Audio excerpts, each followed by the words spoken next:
Good afternoon. I'm Sheila Brummer with Siouxland Public Media News. Former President Donald Trump teased another potential run for president at his Sioux City rally last night. He also showed support for Republican leaders on the ballot this midterm election. Trump doled out high praise for Iowa Republicans Senator Chuck Grassley and Governor Kim Reynolds, urging voters to show up for what he called a critical midterm. But he didn't leave without also hinting at plans to run in the 2024 presidential election.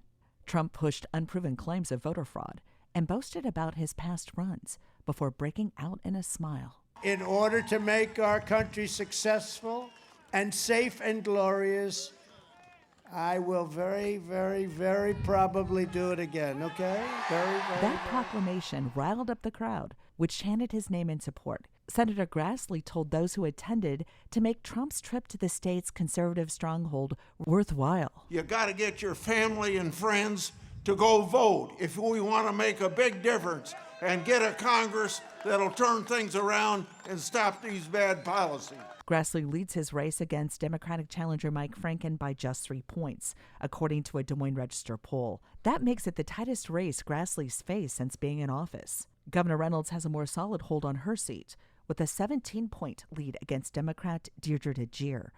Trump welcomed Reynolds on stage with a hug after praising her for cutting taxes and protecting Second Amendment rights. The governor thanked Trump for fighting for Iowans when he was in office. She says current President Joe Biden has done the opposite in his 2 years in office.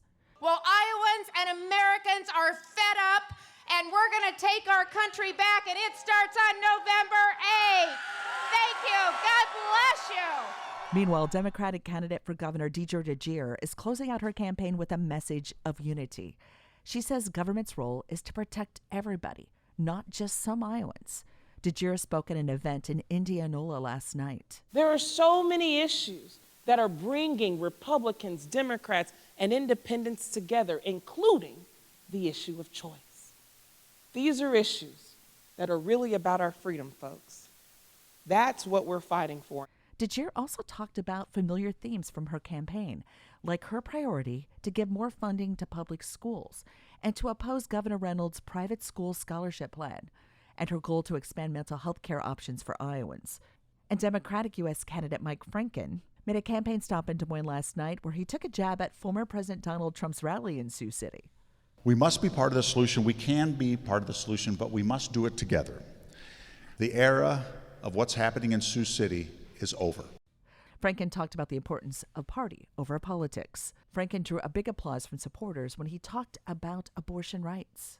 And the Iowa Finance Authority's Board of Directors recently approved more than $1.7 million in federal and state grants to assist 44 agencies with homelessness assistance initiatives during the 2023 calendar year. In Woodbury County, the warming shelter received the most money with almost $94,000. Other organizations receiving grants locally include the Center for Siouxland, Community Action Agency of Siouxland, and Safe Place. Family Crisis Centers, Inc. in Sioux County received more than $72,000. And tonight, the Siouxland Sleep Out will take place at Cone Park in Sioux City to bring awareness and at the same time raise money to help the homeless. For Siouxland Public Media News, I'm Sheila Brummer.